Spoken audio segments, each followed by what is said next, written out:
नमस्कार, मैं सुबे यादव हिंदी चैनल में आपका स्वागत करता हूं। और आज हम कक्षा 12 के बच्चों के लिए लेके आए हैं हिंदी आरओ का एक क्वेश्चन। प्रस्तुत काव्यांश की भाषा पर टिप्पणी कीजिए। सौंदर्य बोध के जो पैसेज आता है उस पैसेज में कई बार ये क्वेश्चन पूछते हैं कि भाषा पर टिप्पणी कीजिए। अक्सर बच्चे भाषा का नाम लिख देते हैं, सरल भाषा है और ज़्यादा कुछ नहीं लिखते हैं। तो आज आपको बताऊंगा कि कैसे इस क्वेश्चन को आप अच्छे तरीके से कर सकते हैं। तो सबसे पहले हम चलते हैं जो किताब का जो इंडेक्स है आरओ बुक का, जो कविताओं का, वो हम देखेंगे। तो उसके अंदर आप तुलसीदास की जो कविता है इसमें अवधी भाषा है, ये ध्यान रखना है।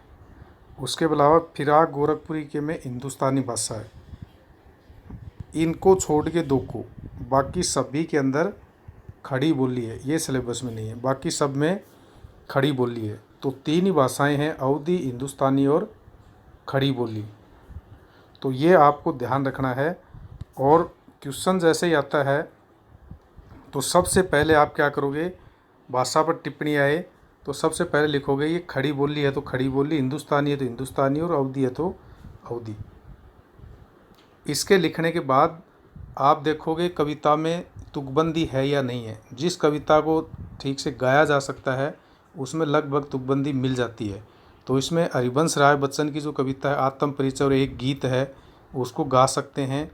उसके अलावा तुलसीदास की कवितावली और लक्ष्मण मूर्छा और राम का विलाप, इसमें संगीतात्मकता है और गज़ल है उसमें। तो ये 3-4 कविता हैं, इनमें संगीतात्मकता है, तुकबंदी भी है। तो तुकबंदी आएगी तो तुकबंदी लिखेंगे। भाषा की विशेषता, तुकबंदी नहीं है इनको छोड़ के बाकी कविताओं में, तो वहाँ ऐतुकांत भाषा लिखेंगे। मीन्स भाषा में तुकबंदी नहीं है। और भाषा में तुकबंदी है तो साथ साथ संगीतात्मकता है तो हम लिखेंगे संगीतमय भाषा। और जिन कविताओं में संगीतमय भाषा नहीं है, गा नहीं सकते, तो लिखेंगे गद्य जैसी शैली या गद्यात्मक भाषा। अलंकार यदि है उसमें कोई उपमा, रूपक या उत्प्रेक्षा कोई ठीक अलंकार है तो अलंकारिक भाषा लिख देंगे हम उसमें। मुहावरा है तो उसमें मुहावरेदार भाषा लिखेंगे, वरना इसको छोड़ देंगे। लाक्षणिकता है तो लाक्षणिकता लिखेंगे। बहुत सी कविताओं में लाक्षणिकता है। आपने पढ़ते समय टीचर्स ने ये बताया होगा आपको कि लाक्षणिकता कहाँ होती है। भाषा की शैली क्वेश्चन है कौन क्या या प्रश्नवाचक चिन्ह है तो वहाँ भाषा की शैली प्रश्नात्मक शैली लिख सकते हो। बिंबात्मक बहुत सी कविताओं में पढ़ते समय ये भी आपको बताया होगा।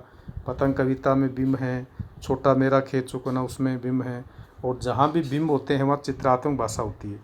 तो ये भी आप लिख सकते हो। भाषा में शब्दों की आवर्ती हो रही, दिन जल्दी जल्दी डरता है, ये बार बार रिपीट हो रही। पतंग कविता के अंदर भी बहुत से शब्द हैं वो बार बार रिपीट हो रहे हैं। उड़ सके 2-3 जगह आ रहा है। तो ये भाषा में शब्दों की आवर्ती है। आत्मकथात्मक शैली जैसे आत्म परिचय कविता के अंदर है, मैं जग जीवन का भार लिए फिरता हूँ, आत्मकथात्मक है, मतलब मैं या हम से शुरू होता है। या फिर कैमरे में बंद अपाइज कविता है, उसमें हम सबसे शक्तिमान शक्तिशाली हैं, तो उसमें भी वही आत्मकथात्मक शैली है।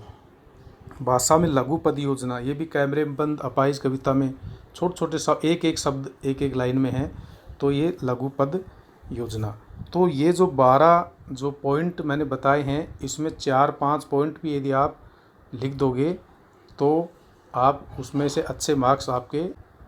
तो इस प्रकार ये जो क्वेश्चन है भाषा का, ये आप अच्छा क्वेश्चन कर सकते हो और अच्छा मार्क्स ला सकते हो।